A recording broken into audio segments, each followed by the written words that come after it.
"8:30 a.m. It's cold outside, but Krystian still runs along the Vistula, the Polish capital's river.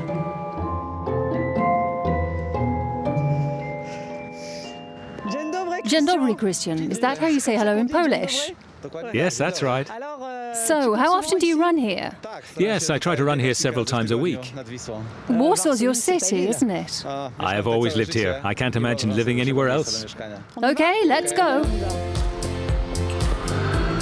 What Krystian likes in Poland's capital city is its energy, and that's true, for this city reminds me of Berlin.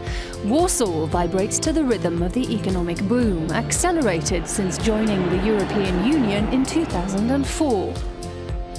Krystian works for Ifinity, a startup that developed an app that helps the visually impaired to navigate around an urban setting and visit public buildings.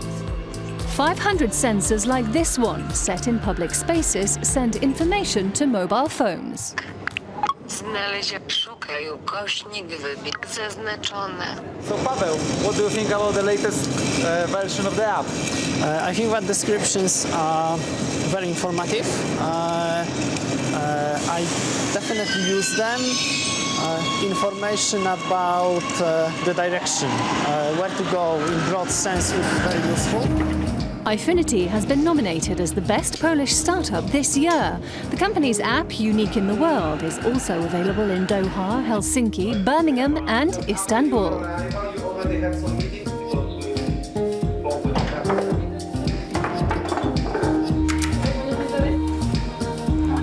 As a sign of Warsaw's appeal, this former vodka company is now hosting the final Google campus, an incubator for startups which was opened in mid-November after ones in London, Tel Aviv, Madrid and Seoul. There are a lot of private incubators in Warsaw, but we're now at Smolna Centre, the only one implemented by the municipality. Krystian has an appointment with the deputy mayor in charge of the economy.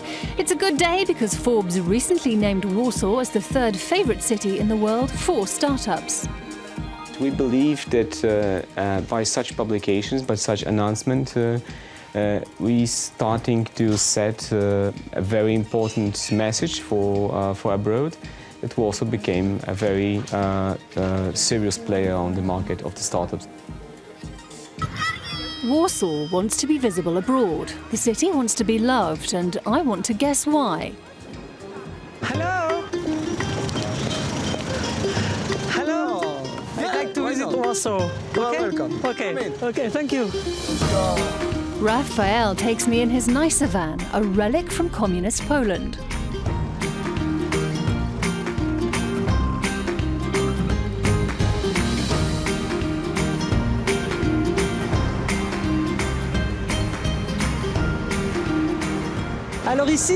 So here we are in Grzybowski Square, 4 centuries old, and it's a crossroad between the modern and the ancient Warsaw. It's a symbolic place for the people who live here. Warsaw was nicknamed the Paris of the North before the war. Now this is the phoenix which has risen from the ashes, because the old city has been totally rebuilt in the same style. During the war, 85% of it was destroyed. Memories are here. The 1944 uprising, Proźna Street, the last street of the ghetto. Before being exterminated by the Nazis, the Jewish community in Poland was the biggest in Europe. After 70 years, Warsaw built this Jewish museum.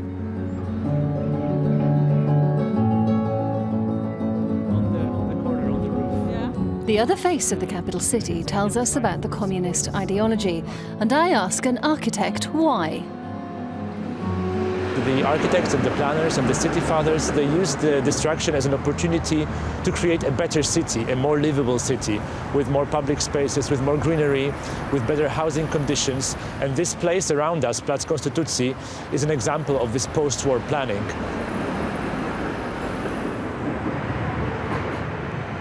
Post-war architecture is being more and more liked by the people in Warsaw. And the Palace of Culture is a very good example. It used to be the most hated building in Warsaw, the symbol of Soviet oppression, but 60 years on, it's already a part of the cityscape. Surviving from the communist era are milk bars. They're popular cafes that are in fashion again, and that's where I meet Krystian again. Hello, Krystian. Why did you ask me to join you here? Well, a milk bar is a typical place to meet. Food is fresh and cheap. It's a place for old people, students, and also for startup workers. What do you want? I'd like a pancake, please. One cream pancake, please.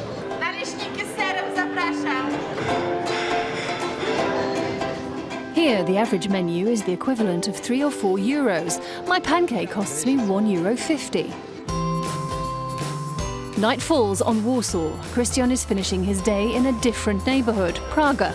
It was unsafe in the past, but today it's a trendy place where he's joined by his friends. I think that Warsaw will be much more interesting than Berlin in the next 2 or 3 years.